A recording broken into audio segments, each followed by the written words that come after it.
வணக்கம், நான் Vijayakumar. Wire trading ideas பார்க்குறவங்க எல்லாருக்கும் என் மனமார்ந்த நன்றி. ஸோ நம்ம எல்லாருமே வந்து 325 ஸ்ட்ராட்டஜியில் ஒரு நல்ல ப்ராஃபிட் பண்ணியிருக்கோம். ஸோ வாழ்த்துக்கள் அனைவருக்கும். போன வாரம் திட்டினவங்கலாம் இந்த வாரம் அட்லீஸ்ட் கொஞ்சம் பாராட்டுவீங்கன்னு நம்புகிறேன். ஆல்மோஸ்ட் 400 votes ஆயிருக்கு இது வரைக்கும். அண்ட் அதில் வந்து பார்த்தீங்கன்னா 318 people வந்து ப்ராஃபிட் பண்ணியிருக்காங்க. And 97 people voted as they made loss. Okay, so இது வந்து என்னுடைய ப்ராஃபிட்ஸ். நேற்று வந்து நம்மளோட பிஇ சைடு எஸ்எல் ஹிட் ஆச்சு. அதில் வந்து ஒரு 7,200 rupees இது லாஸ் புக் பண்ணோம். அண்ட் இன்னைக்கு வந்து டோட்டலாக 39,600 rupees ப்ராஃபிட் புக் பண்ணியிருக்கோம். ஸோ நெட்டு வந்து அரௌண்ட் 32,000 rupees. ஸோ 31,000 சேஞ்ச் வரும். ஸோ இதுதான் வந்து இந்த வாரத்துக்கான 325 ஸ்ட்ராட்டஜியில் வந்த ப்ராஃபிட். இப்போ வந்து ட்ரேட்ஸ் உள்ளே போய் பார்ப்போம். நம்ம டீட்டெயில்ஸை ஒரு சின்ன அனாலிசிஸும் காட்டுறேன் நான் உங்களுக்கு. நான் உங்களுக்கு அந்த நான் வந்து இந்த முறை என்ன செஞ்சேன்னா 2 லாட் தான் ஃப்ரைடே நான் பை பண்ணியிருந்தேன். அதுக்கப்புறமா வந்து மண்டே ஸ்டாப் லாஸ் கிட்ட வரும்போது நான் என்ன செஞ்சேன்னா சிஇ சைடு பொசிஷன்ஸ் ஆட் பண்ணிகிட்டே வந்தேன். ஓகேங்களா? ஸோ அதில் வந்து I could able to make some extra profits actually. அது என்னங்கிறத நம்ம இப்போ அந்த எக்ஸல் ஷீட்குள்ளே பார்க்கலாம். சரி, இதான் அந்த எக்ஸல் ஷீட்டு. இது என்னோட இது. ஓகே, லாஸ்ட் 2 weeksலேருந்து இது ஏஞ்சல் ஒன் அக்கௌண்ட்டில் தனியாக ஒரு 3 lakhs கேபிட்டலோட இது வந்து ஸ்டார்ட் பண்ணியிருக்கோம். ஒன்லி 325 ஸ்ட்ராட்டஜி மட்டும் பண்ணுறதுக்காக. ஸோ இதில் வந்து பார்த்தீங்கன்னா லாஸ்ட் வீக் நான் என்ன பண்ணேன், ஸ்ட்ரைட்டாக 6 lots ஃப்ரைடே ஈவினிங்கே பை பண்ணி இந்த சிச்சுவேஷனில் க்ளோஸ் பண்ணோம். ஏன்னா அன்றைக்கி ஓப்பன் ஆகும்போதே ஒரு கேப் அப் ஓப்பன் ஆச்சு. அதில் வந்து ஸ்டாப் லாஸ் நமக்கு 60 rupees கிடச்சிது பிஇ சைடில். அதுக்கப்புறம் சிஇ சைடில் நமக்கு டார்கெட் கிடைக்கல, எனக்கு டார்கெட் கிடைக்கல. இந்த 17,550 ஸ்ட்ரைக் எடுத்ததுனால இதில் வந்து எனக்கு கிடைக்கல. அண்ட் ஸ்டாப் லாஸ் அடிச்சது நிறைய பேருக்கும் அடிச்சுது. இந்த 2 சைடு ஸ்டாப் லாஸ் அடித்ததில் வந்து எனக்கு ஓவரால் 55,500 rupees லாஸ் ஆச்சு. ஓகேங்களா? இது அதுக்கப்புறம் நான் வந்து என்ன டிசைட் பண்ணேன்னா, இப்போ இந்த வீக் போகும்போது we will not go with all out. ஃப்ரைடேவே வந்து 6 லாட்டையும் வாங்க வேண்டாம் அப்படின்னு முடிவு பண்ணேன். நான் வந்து இது வாங்கியிருந்தேன்னா என்ன ஆயிருந்திருக்கும் அப்படின்னு பார்த்தீங்கன்னா, இன்னைக்கு வந்து 20,379 ப்ராஃபிட்டில் நான் புக் பண்ணியிருப்பேன். ஓகேங்களா? ஃப்ரைடேவே இது வாங்கியிருந்தேன்னா, ஏன்னா இந்த ப்ரைஸ் தான் நம்ம வாங்கியிருந்தோம். பட் இன்னைக்கு வந்து என்ன ஆயிருக்கு அப்படின்னு பார்த்தீங்கன்னா, நான் அப்படி வாங்கலை. ஓகே, ஸோ இது வந்து நான் ஆல்ரெடி அது போட்டு வச்சுருக்கேன். ஸோ நான் பண்ணது என்ன அப்படின்னு பார்த்தீங்கன்னா, 100 lots, அது sorry 2 lot. So 100 quantity. Okay, 2 lot வந்து வெள்ளிக்கிழமை வாங்கியிருந்தேன் சிஇ அண்ட் பிஇ. வெள்ளிக்கிழமை வாங்கின சிஇ வந்து 155க்கு வாங்கியிருந்தேன் இல்லைங்களா? ஸோ அதுக்கப்புறம் இதில் வந்து மண்டே என்ன நடந்தது அப்படின்னா, நம்ம ப்ரோடிப்பில் ஒரு ப்ரோடிப் இருக்குது. 140K நீங்கள் வந்து ஸ்டாப் லாஸ் போட்டுருங்க அப்படின்னு சொல்லி நாசிர் பாய் ஒரு ப்ரோடிப் கொடுத்துருந்தாரு. நம்ம ப்ரோடிப்ஸோட அந்த ப்ரெசன்டேஷன் பார்த்தீங்கன்னா உங்களுக்கும் தெரியும். அதாவது யாருக்கெல்லாம் ரொம்ப பயமாக இருக்கும், 2 சைடும் வந்து ஸ்டாப் லாஸ் அடிச்சதுன்னா என்ன பண்ணுறது, 80 points, அதனால வந்து கொஞ்சம் ரிஸ்க் வேண்டாம் அப்படின்னு நினைக்கிறவங்க அந்த ப்ரோடிப் யூஸ் பண்ணலாம் அப்படின்னு சொல்லி இருந்தது. ஓகே, நான் என்ன பண்ணேன்னா அந்த ப்ரோடிப் அப்படியே அதாவது எக்ஸிட் ஆகலை அந்த ப்ரோடிப் படி. நான் என்ன செஞ்சேன்னா 140க்கு ஸ்டாப் லாஸ் அடிக்குது அப்படின்னா இப்போ அதை ஃபாலோ பண்ணுறவங்களாம் என்ன பண்ணுவாங்க, the other side they will keep open and இந்த எந்த சைடு 140 கீழே வருதோ அதை வந்து க்ளோஸ் பண்ணிடுவாங்க இல்லையா? ஸோ நான் என்ன பண்ணேன், அப்போ 140க்கு இது வந்து அப்போ அந்த பீப்புள் எல்லாருமே இது ஸ்டாப் லாஸ் அடித்த மாதிரி தானே. ஸோ அந்த கன்சிடரேஷனில் அன்னைக்கு ஓப்பன் ஆன உடனே அது கீழே வர ஆரம்பிச்சு. நான் பார்க்கும்போதே 124 அந்த மாதிரி ட்ரேட் ஆகிட்டு இருந்தது பிஇ சைடில். ஓகே, ஸோ சிஇ சைடில் என்ன பண்ணேன்னா நான் வந்து ஒரு 184 185 அந்த ரேஞ்சில் வந்து 2 லாட் ஆட் பண்ணேன். நேற்று நான் உங்களுக்கு அப்டேட் பண்ணாத.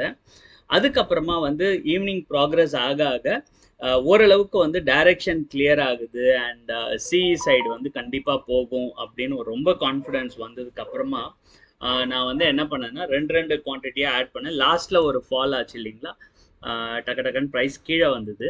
அந்த டைம்லலாம் கொஞ்சம் ஆட் பண்ணி லாஸ்ட்டில் 5 லாட் நேற்று ஆட் பண்ணிட்டேன். ஓகே, ஸோ டோட்டலாக வந்து ஐ வாஸ் கேரிங் 7 லாட்ஸ் நேற்று நைட்டு. ஸோ அது நான் டெலிகிராம் குரூப்லேயும் அது எதுலேயுமே போடல, because I don't want to influence you. Okay, ஏன்னா இன்கேஸ் இன்னைக்கு ப்ராஃபிட் வந்தது எல்லாரும் ஹாப்பியாக இருக்கும். இதே லாஸ் ஆயிருந்ததுன்னா போன வாரம் மாதிரி எனக்கு வந்து ஒரு 50,000 ரூபாய் லாஸ் ஆயிருக்கும். பட் இந்த லாஸ் எல்லாராலையும் ஏற்றுக்க முடியுமா அப்படிங்கிறது தெரியாது. சில பேர்லாம் நான் போன வாரம் 6 லாட்ஸ் போகிறேன் அப்படின்னு சொல்லி அதை காமிச்சது காட்டும் போதே வந்து என்னென்னா நிறைய பேர் கொஞ்சம் ஹையர் லாட்ஸ் போயிட்டாங்க. ஓகே, ஏன்னா என் மேலே உள்ள நம்பிக்கையில் அண்ட் எனக்கு வந்து ஸ்ட்ராட்டஜி மேலே நம்பிக்கை இருந்தனால தான் நானுமே 6 லாட்டுக்கு போனேன். பட் அன்ஃபார்ச்சுனேட்லி ஃபர்ஸ்ட் வீக்கே அது லாஸ் அடித்தது வந்து ஒரு பெரிய டிசப்பாயின்மெண்ட். சில பேர்லாம் வந்து லாஸ்ட் வீக்குக்கான ட்ரேடு எடுக்க முடியாத சுச்சுவேஷனுக்கு போயிட்டாங்க. ஸோ அது வந்து எனக்கு ரொம்ப மன வருத்தமாக இருந்தது. ஓகே, நம்மளை பார்த்து வந்து இந்த மாதிரி எடுக்கிறாங்களே அப்படிங்கிறதுனால. ஸோ அதனால தான் நான் வந்து என்னுடைய பொசிஷன்ஸ் எல்லாம் காட்டுறதில்லை அண்ட் பொசிஷன் சைஸிங்கும் சொல்கிறதில்லை.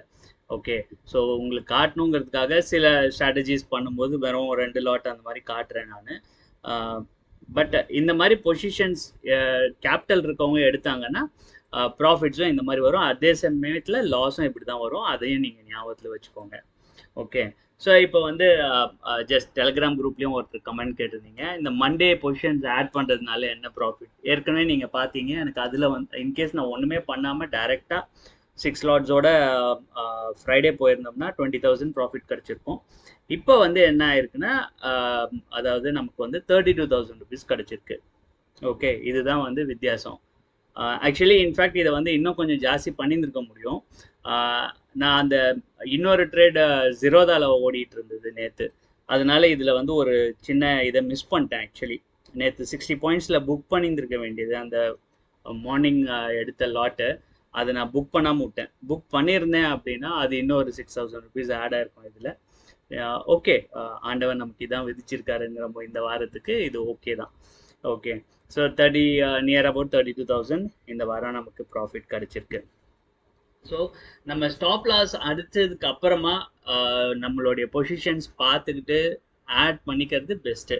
ஓகேங்களா, ஆட் பண்ணோம்னா நமக்கு இந்த மாதிரி ஒரு நல்ல ப்ராஃபிட் எடுக்கிறதுக்கு வாய்ப்பு இருக்குது. ஸோ ஆல்மோஸ்ட் 82,000 டிப்ளாய் ஆகிருந்தது. ஓகேங்களா, ஸோ அதில் வந்து நியர் அபவுட் 39% ப்ராஃபிட் இந்த வாரத்துக்கு. ஸோ கியூமுலேட்டிவாக இதுதான் வந்து இப்போதைக்கு கரண்ட் பொசிஷன் நம்மது.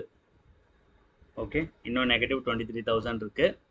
மேபி இன்னொரு 2 வாரம் ஆகும், இல்லை 1 வீக்கில் கவர் பண்ணிடலாம். அது நெக்ஸ்ட் வீக் நல்லபடியாக போச்சு அப்படின்னா நெக்ஸ்ட் வீக்கே இதையும் கவர் பண்ணிடலாம். ஸோ சில பேர்லாம் லாஸ் பண்ணியிருந்தீங்க இல்லையா, இதில் வந்து லாஸ் பண்ண உங்களுடைய ப்ராப்ளத்தை நான் கொஞ்சம் சொல்கிறேன். நான் பார்த்துட்டு இருக்கேன் உங்களுடைய கான்வர்சேஷன், உங்களுடைய கமெண்ட்ஸு. அதில் வந்து என்ன தெரிய வருதுன்னா, இன்னும் வந்து நீங்கள் ரொம்ப பயப்படுறீங்க. ஓகேங்களா, நான் திரும்ப திரும்ப சொல்கிறது வந்து என்னென்னா, பயம் வேணும். ஓகே, பயம் வந்து எங்கே இருக்கணும்னா, நீங்கள் ஒரு ஸ்ட்ராட்டஜியை நம்புறதுக்கு முன்னாடி இருக்கணும். இந்த ஸ்ட்ராட்டஜியை நம்பலாமா வேணாமா அப்படிங்கிறதுல பயம் இருக்கணும். ஆனால் அங்கே தைரியம் பண்ணிட்டு ஸ்ட்ராட்டஜி என்ட்ரானதுக்கப்புறம் பயப்படக்கூடாது. அதில் தான் நம்ம வந்து லாஸஸ் பண்ணுறது. ஓகே, ஸோ இல்லைன்னா நீங்கள் வந்து வெளியிலேருந்து வேடிக்கை மட்டும் பாருங்கள். ஒரு ஒரு ஒரு மாதம் இல்லை 2 மாதம் கூட பாருங்கள். ஏன்னா சில பேர்லாம் வந்து 1 மாதமாக பேப்பர் ட்ரேட் எல்லாம் பண்ணிவிட்டு லாஸ்ட் வீக் என்ட்ரானாங்க, வாரமே லாஸு. ஓகே, அதுக்கு எதுவுமே நம்மளால் பண்ண முடியாது. அந்த மாதிரியும் நடக்கும். ஓகே, ஏன்னா பேப்பர் ட்ரேட் பண்ணும்போது எல்லா வாரமும் ப்ராஃபிட்டு அண்ட் உள்ளே என்ட்ரான உடனே லாஸ் அடிச்சதுன்னா எப்படி இருக்கும். ஓகே, என்ட்ரானதுக்கப்புறம் ஓகே என்ன ஆகிடும் ஏதாயிடும், நான் 260 புக் பண்ணுறேன், 250 புக் பண்ணுறேன் அப்படின்னா இந்த ட்ரேடே எடுக்காமல் இருந்திருக்கணும் நம்ம. ஓகே, சரி, இல்லைன்னா 325 ஸ்ட்ராட்டஜிக்குள்ளே வந்துடக்கூடாது. நீங்கள் 325 ஸ்ட்ராட்டஜியை பேப்பரில் எழுதி வச்சுட்டு ஸ்டாப் லாஸ் அடித்ததுக்கு அப்புறமா வேணுன்னா நீங்கள் வந்து இதை 145 மாதிரி யூஸ் பண்ணிக்கோங்க. இது டார்கெட் கொடுக்குற வரைக்கும் நீங்கள் என்ன செஞ்சுருக்கலாம்னா, ஓகே கால் சைடு எப்படியும் போகும்னு நமக்கு தெரியும் நேற்றுலேருந்தே. ஸோ அப்போ கால் சைடில் எல்லாம் வந்து நீங்கள் அந்த சப்போர்ட் ரெசிஸ்டன்ஸை பேஸ் பண்ணி என்ட்ராவுங்க, ஒரு 20-30 பாயிண்ட்ஸ் கிடச்சிதா எக்ஸிட் ஆகிடுங்க. ஸோ அந்த மாதிரி தான் நீங்கள் இதை யூஸ் பண்ணிக்கணுமே தவிர 325 ஸ்ட்ராட்டஜியாக நீங்கள் இதை யூஸ் பண்ணக்கூடாது. ஓகே, 325 ஸ்ட்ராட்டஜியில் என்ட்ரு ஆகிட்டு அதுக்கப்புறம் இதை 145 மாதிரி நீங்கள் ட்ரீட் பண்ணவும் கூடாது. ஓகே, இப்போ பார்த்தோம்னா கமெண்ட்ஸ்ல எல்லாம் படிக்கும்போது 260க்கு எக்ஸிட் ஆகிட்டார், ஓவரால் இஸ் இன் லாஸ். நல்ல ஒரு ட்ரேடை இந்த மாதிரி லாஸ் பண்ணிக்கிறோம் நாமளாவே. அதாவது என்னன்னா லாஸை குறைக்கிறேங்கிற பேரில். நான் இங்கே உங்களுக்கு காட்டுறேன் பாருங்க. இப்போ இந்த இடத்துல வந்து நம்ம இந்த ஸ்டாப் லாஸ் போடலன்னு வச்சுக்கோங்களேன், ஸ்டாப் லாஸே போடாமல் ரெண்டு சைடும் அப்படியே பிளாங்காக விட்டுட்டோம் அப்படின்னா ஒன் சைடு நமக்கு வந்து இது வந்து ஐ திங்க் எவ்வளோ 60 ரூபாய்க்கு என்னவோ போயிடுச்சு. ஓகேங்களா? ஸோ 60 ரூபாய் 40 ரூபாய் அந்த ரேஞ்சில் இது ட்ரேட் ஆகும். இது ஏதோ 300 ரூபாயில் இருக்கு இப்போ. ஓகே, அப்போ என்ன ஆயிடுச்சு உங்களுக்கு அடிஷ்னலாக ஒரு 20 ருபீஸ் லாஸ். இன்னும் நீங்கள் டார்கெட் அச்சீவ் பண்ணல.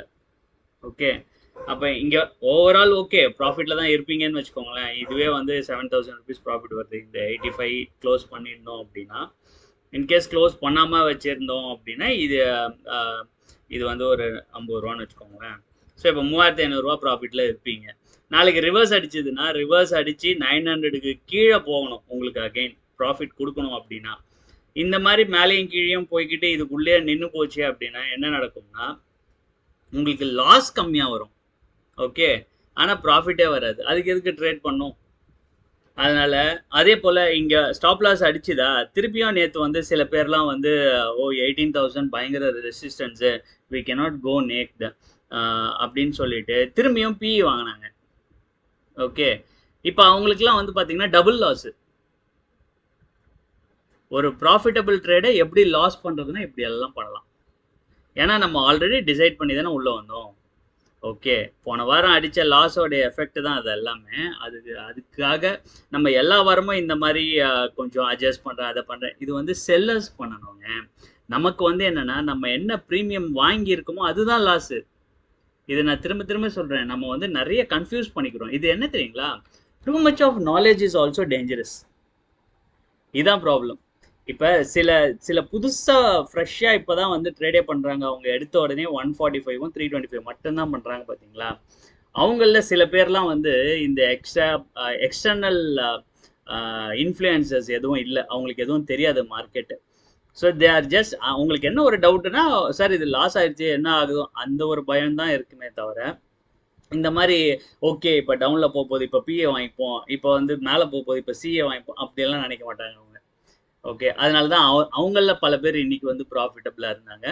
யாருக்கெல்லாம் இந்த அடிஷ்னல் இன்ஃபர்மேஷன் எக்ஸ்ட்ரா நாலேஜ் எல்லாம் யூஸ் பண்ணாங்க பார்த்தீங்களா, வேர்ல்டு மார்க்கெட்ஸ் டவுன் ஆகுது, அந்த டேட்டா வரப்போகுது, யூஎஸ் டேட்டா வரப்போகுது, மார்க்கெட் கிராஷ் ஆக போகுது, இந்த மாதிரி பல கம்யூனிகேஷன் பல மெசேஜஸ் பல வாட்ஸ்அப் குரூப்பில் எல்லாத்தையும் பார்த்துட்டு அவங்கெல்லாம் வந்து என்னென்னா நேற்று பிஏ கேரி பண்ணாங்க. இன்னைக்கு ப்ராஃபிட் வந்துமே அவங்க லாஸில் இருக்காங்க பாருங்க. சரி, நமக்கு லாஸ் எவ்வளோ? இந்த நம்ம பே பண்ண 155 ரூபா தான் லாஸ். ஓகே, செல்லர் தான் அதுக்கெல்லாம் பயப்படணுங்க. செல்லருக்கு ஏன்னா திடீர்னு ஒரு பெரிய கேப் டவுன் ஆச்சுன்னு வைங்களேன், அவர் 155 ரூபாய்க்கு செல் பண்ணிட்டு போயிருப்பார் ப்ரீமியம். ஆல் ஆஃப் சடன் 400 ருபீஸ்க்கு அது போயிடுச்சுன்னா அவருக்கு அவ்வளோ பெரிய லாஸ் அது. அதனால தான் அவங்க வந்து தே will be keep worried about markets. என்ன நடக்குது ஏது நடக்குது, நாளைக்கு கேப் அப் ஆகுமா கேப் டவுன் ஆகுமா, கேப் டவுன் ஆச்சுன்னா அட்ஜஸ்ட்மெண்ட் எப்படி பண்ணுறது, என்னென்ன ஸ்ட்ரைக்ஸை வாங்கணும் இல்லை என்ன ஸ்ட்ரைக்கை எக்ஸ்ட்ரா விற்கணும் அப்படின்லாம் யோசிச்சுட்டு இருப்பாங்க. ஓகே, நமக்கு அப்படி இல்லை. நமக்கு தெரியும் நம்ம இங்கே பே பண்ணியிருக்க 155 ரூபா தான் நம்மளுடைய மேக்ஸிமம் லாஸே. நீங்கள் திங்க் பண்ணுங்க, வெறும் வந்து ஒரு 32,000 ரூபாய் கேபிட்டலில் you are making 7,000 rupees profit. இதே 7,000 ரூபாய் அவங்க ப்ராஃபிட் பண்ணணும்னு வைங்களேன், ஆப்ஷன் செல்லர் 4.5 லட்ச ரூபா அவங்க இன்வெஸ்ட் பண்ணுவாங்க. 4 லாட் பண்ணுவாங்க. 2,000 ரூபாய் 3,000 ரூபாய் ப்ராஃபிட்காக they will be selling option. அதுவும் டைரக்ஷன்லாம் தெரிஞ்சு பக்காவாக பண்ணுறவங்களுக்கு தான் அதெல்லாம் ஒரு 2 லாட்லேயே வந்து தே will be making 7,000 rupees easily. அப்போ கூட அவங்களோட இன்வெஸ்ட்மெண்ட் என்ன 2.5 லட்ச ரூபாய். நீங்கள் பாருங்கள், 32,000 ரூபாயில் 7,000 ரூபா பண்ணியிருக்கீங்க, அதுவும் 2-3 நாளில். வெள்ளிக்கிழமை ட்ரேட் என்ட்ரானீங்க, மண்டே டியூஸ்டேல முடிஞ்சு போச்சு. 22% ரிட்டர்ன்ஸு. ஸோ அதனால நீங்கள் ரொம்பலாம் வரி பண்ணிக்காதீங்க. நம்ம கன்சிஸ்டண்ட்டாக ப்ராஃபிட் பண்ணாலே போகிறோம். நீங்கள் வந்து ஒரு செல்லர்னு நினச்சிக்கோங்க. செல்லரோட கேபிட்டலில் பையிங் பண்ணுறீங்க அந்த மாதிரி நினச்சிக்கோங்க. Whatever profits you are making here இல்லைங்களா, it is far better than money which a seller will be making with 3 lakhs 4 lakhs capital. So அவ்வளோதான் எனக்கு சொல்லணும். நிறைய போட்டு குழப்பிக்காதீங்க, திரும்ப திரும்ப சொல்கிறேன். ஸோ நெக்ஸ்ட் வீக்கும் வந்து இதே போல் உட்காந்து ராத்திரி எல்லாம் நியூஸ் பார்க்கறது, அந்த சேனல் பார்க்கறது, ஓகே டிவியில் என்ன சொல்கிறாங்கன்னு பார்க்கறது, கேப் அப் கேப் டவுன் அதெல்லாம் யோசிக்காதீங்க. எனக்கு கான்ஃபிடன்ஸ் தான் உங்களுக்கு தர முடியும். நீங்க வந்து அந்த தைரியத்தை வரவழைச்சிக்க வேண்டியது உங்களுடைய பொறுப்பு தான். விஷயம் என்ன கவனிச்சேன்னா, சில பேருக்கு என்னன்னே தெரியாது. ஒரு நண்பர் சொல்றாரு, இல்ல இல்ல மார்க்கெட் கீழே போயிடும். என் பிஇ வந்து எஸ்எல் ஹிட் அடிச்சிருச்சு. நான் வந்து இன்னொரு பிஇ வந்து ஆட் பண்ணி வச்சுக்க போறேன். அப்படின்னு ஒண்ணு. ஒண்ணும் தெரியாதவர்லாம் கூட இப்ப என்ன ஆகி போச்சு, ஐயோ அவர் வந்து பிஇ ஆட் பண்ணிட்டாரு. இப்ப அவரு சேஃபு. அதனால நாமளும் வந்து பிஏ வாங்கி வச்சுப்போம் அப்படின்னு தேவையில்லாம வாங்கினவங்களாம் இருக்காங்க. சரி, நீங்க வந்து ஒரு ஒரு டிசிஷன் எடுக்கிறீங்கன்னா அந்த மாதிரி டிசிஷன் அது உங்களோடய வச்சுக்கோங்க. அதாவது நம்ம ஒரு ஸ்ட்ராட்டஜி போட்டுட்டோம் இல்லைங்களா? ஸோ போட்டாச்சு. அந்த ஸ்ட்ராட்டஜியில எதனா பண்றீங்க, ஓகே. இப்போ இப்போ இந்த மாதிரி பொசிஷன் கால்ஸ் எல்லாம் கொடுக்காதீங்க அதுல. ம். நான் வந்து இது பண்ண போறேன், அதை பண்ண போறேன், இல்லை இது பண்ண போறேன், மார்க்கெட் இப்படி ஆக போகுது. டெக்னிக்கல்ஸ் எதனா சொல்லி கொடுக்கணும்னு நினைக்கிறீங்க நம்ம குரூப் மெம்பர்ஸ்க்கு, தாராளமா சொல்லி கொடுங்க. ஓகே. பட் என்னன்னா நீங்க இதை வாங்குங்க அதை வாங்குங்கன்னு மட்டும் சொல்லாதீங்க. Okay, that is against SEBI guidelines also. நாளைக்கு நம்ம குரூப்பை வந்து பேன் பண்றதுக்கும் அண்ட் ஆக்ஷன் எடுக்கிறதுக்கும் வாய்ப்பு இருக்கும். அதனால அந்த மாதிரி கால்ஸ் ரிலேட்டடா எதுவுமே பண்ணாதீங்க. ஓகே. நாளைக்கு வந்து நீங்க இன்னொரு அந்த நம்ம ஆப்ஷன் ஹெட்ஜிங் ஸ்ட்ராட்டஜின்னு ஒன்று இருக்குங்க. ஆல்ரெடி நம்ம இதுல போட்டிருக்கோம். நீங்க அதை ஒரு முறை பாருங்க. ஓகே. அதை பார்த்துட்டு நாளைக்கு நாளைக்கு அது 1:30க்கு மேலே தான் எடுக்கணும். ஆக்சுவலி அந்த அந்த ஸ்ட்ராட்டஜியில் ட்ரேட் எடுக்கிறது நம்ம காலைல 1:40 அதை வந்து வேணும்னா நீங்க பேப்பர் ட்ரேட் பண்ணுங்க. அதுல வந்து ஈவினிங் என்ன சைடு எஸ்எல் அடிக்குதோ, ஓகே, அதுக்கு ஆப்போசிட் சைடில் தான் வந்து தேர்ஸ்டே மார்க்கெட் இருக்க போகுதுன்னு அர்த்தம். ஸோ இப்போ நாளைக்கு வந்து அந்த ஸ்ட்ராட்டஜியில் ட்ரேடு நீங்கள் பேப்பர் ட்ரேட் பண்ணிக்கோங்க. அதை வந்து நோட் பண்ணி வச்சுக்கோங்க. அதில் மென்ஷன் பண்ணியிருக்க மாதிரி ஸ்ட்ரைக் ப்ரைஸஸ். அதில் எதர் சிஇஓ பிஇஓ வந்து எஸ்எல் அடிக்கும். ஓகேங்களா? எந்த பக்கம் எஸ்எல் அடிக்குதோ அதுக்கு ஆப்போசிட் சைடு. ஸோ இப்போ சிஇ சைடு எஸ்எல் அடிச்சதுன்னா Thursday market is going to ஃபால்னு அர்த்தம். அது ஒரு இண்டிகேட்டர் மாதிரி யூஸ் பண்ணிக்கலாம் ஃபார் தேர்ஸ்டேஸ். ஸோ அதை வந்து நீங்கள் கவனிச்சுக்கோங்க. இப்படி தான் வந்து அதை யூஸ் பண்ணுறாங்க இதில் பாப் ஆஃப் சாட்டில். தேர்ஸ்டேக்கு வந்து இந்த வெட்னஸ்டே இந்த ஸ்ட்ராட்டஜியை வந்து தேர்ஸ்டேக்கு ஒரு இண்டிகேட்டர் மாதிரி யூஸ் பண்ணிக்கிறாங்க. அதுக்கேற்ற மாதிரி பொசிஷன்ஸ் அவங்க கேரி பண்ணுறாங்க. ஓகே. அதனால தான் வந்து காலையிலேயே வந்து வி ஆர் மேக்கிங் ப்ராஃபிட் அப்படின்லாம் சொல்கிறாங்க பார்த்தீங்களா? ஸோ அது வந்து இப்படி தான். வெட்னஸ்டே ஈவினிங்கே வந்து அந்த எஸ்எல் அடித்த ஆப்போசிட் சைடில் வந்து பேங்க் நிஃப்டிலையோ இல்லை நிஃப்டிலையோ அவங்க வந்து மெயின்லி பேங்க் நிஃப்டி. ஸோ அதில் வந்து ஹையர் பொசிஷன்ஸ் கேரி பண்ணிட்டு போயிடுறாங்க. ஸோ அதை வந்து மண்டே அது கேப் அப்போ கேப் டவுன் அந்த மாதிரி ஆயிடுது. அவங்க எக்ஸ்பெக்ட் பண்ணுற டைரெக்ஷன்லேயே போகுது மார்க்கெட்டு. ஸோ அதில் வந்து தே ஆர் மேக்கிங் மணி. நீங்கள் ஒரு முறை அந்த ஸ்ட்ராட்டஜியை பாருங்கள். பார்த்தீங்கன்னா உங்களுக்கும் ஒரு ஐடியா கிடைக்கும். இதுதான் நான் உங்களுக்கு சொல்லணும்னு நினச்சேன். So with this I'm ending this video. Thank you so much for all your love and support. Okay. இதே போல் என்னென்னைக்கும் நம்ம ப்ராஃபிட்ஸ் பண்ணுவோம். மீண்டும் இன்னொரு அருமையான வீடியோட உங்கள் எல்லாரையுமே சந்திக்கிறேன். Till then take care. Bye. Thank you.